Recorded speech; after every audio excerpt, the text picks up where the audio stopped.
In 1839, Africans who had been kidnapped and trafficked were aboard the Spanish schooner La Amistad. A revolt occurred, led by Sengbe P.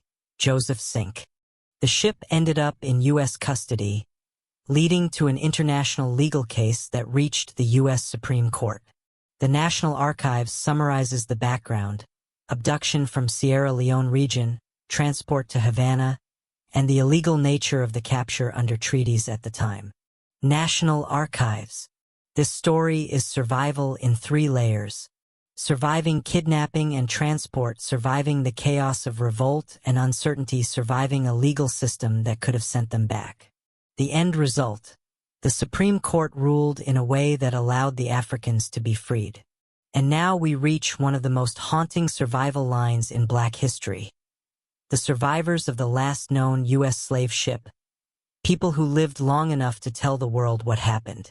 The schooner Clotilda is widely recognized as the last known slave ship to bring captive Africans to the United States.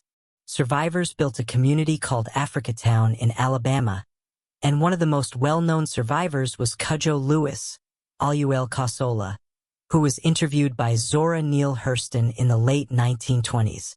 What makes this a survival story isn't only living through the journey and enslavement. It's living long enough to preserve identity, names, memories, language, culture, then building community anyway. Later reporting and scholarship also highlight other survivors, like Matilda McCreer, and how the public's understanding evolved over time. History. This is survival as reconstruction. Not just I lived, but I rebuilt. Next story. Not slavery-era America, World War II.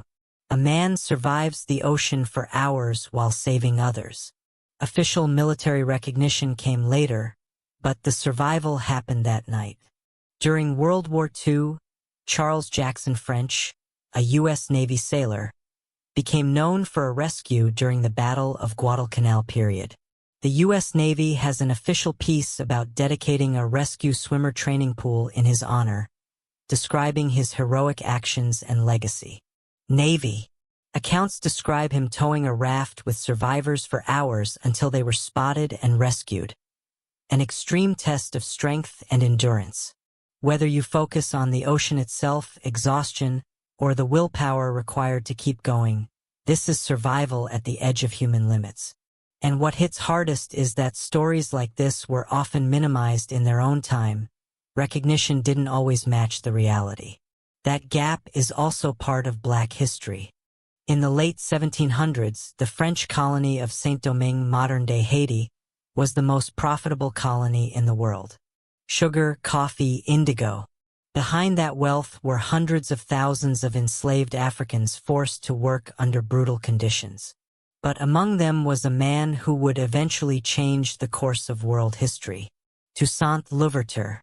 Born into slavery around 1743, Louverture lived through a system designed to break people.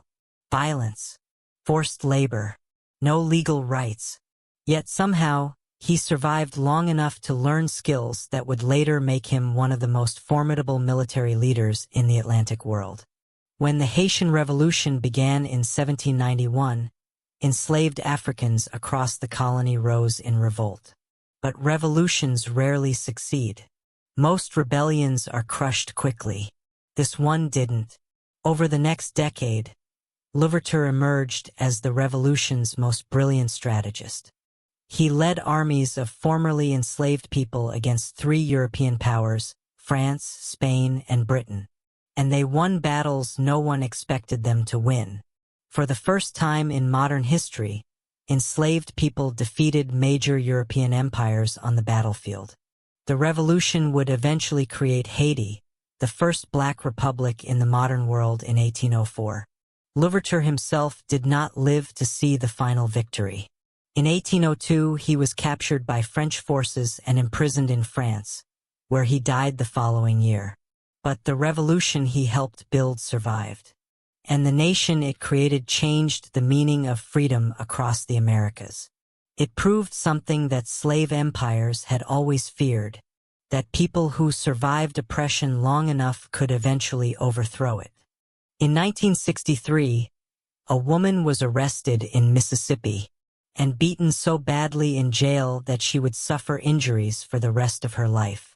Most people would have disappeared into silence after that, but she didn't. Instead, she went on national television and told the world exactly what had happened. Her name was Fannie Lou Hamer. Fannie Lou Hamer was born in 1917 in Mississippi to a family of sharecroppers. For decades, Black Americans in the South were systematically prevented from voting. Poll taxes, literacy tests, threats, and violence. In 1962, Hamer attended a meeting organized by civil rights activists encouraging Black citizens to register to vote. She decided she would try. That decision would change her life forever. When she attempted to register, she was fired from her job and forced to leave the plantation where she had lived. But the pressure didn't stop her. She continued organizing. In 1963, while returning from a civil rights training workshop, Hamer and other activists were arrested in Mississippi. While in jail, police ordered inmates to beat her with clubs. She survived the assault, but the injuries caused permanent damage. Yet what happened next made history. In 1964, Hamer spoke before the Democratic National Convention on behalf of the Mississippi Freedom Democratic Party. Her televised testimony described the violence she had survived. Millions of Americans heard her story. Her words forced the country to confront what was happening in the South. Hamer continued fighting for voting rights and economic justice for the rest of her life. Her survival wasn't just physical. It was political. She turned pain into a voice powerful enough to challenge a nation. In 1921, a 6-year-old girl woke up to a city under attack. Gunshots, fire, people running for their lives. That little girl survived one of the worst racial massacres in American history.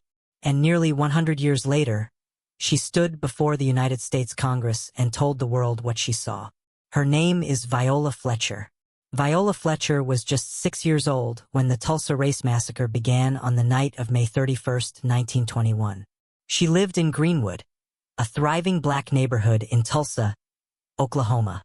At the time, Greenwood was known as Black Wall Street. It was one of the most prosperous Black communities in America. Black-owned banks, hotels, movie theaters, doctors, lawyers, businesses that had taken decades to build. But on that night, everything changed. White mobs moved into Greenwood armed with weapons. Shots rang out. Homes and businesses were set on fire. Families fled into the darkness trying to escape the violence. Viola Fletcher later recalled waking up to chaos. She described seeing flames and smoke filling the sky as the neighborhood burned. People were running. Some were injured. Others were desperately trying to find loved ones. Within hours, thousands of residents were displaced.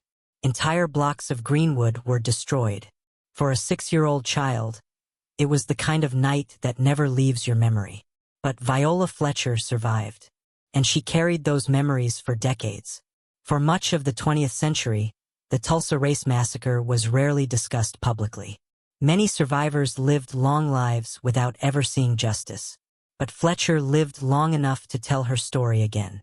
In 2021, nearly 100 years after the massacre, she testified before the United States Congress. At 107 years old, she described the destruction she witnessed as a child. Her testimony reminded the country that history is not just something written in books. Sometimes the witnesses are still alive. Her survival meant something powerful. Because as long as survivors like Viola Fletcher continue to speak, the truth cannot disappear.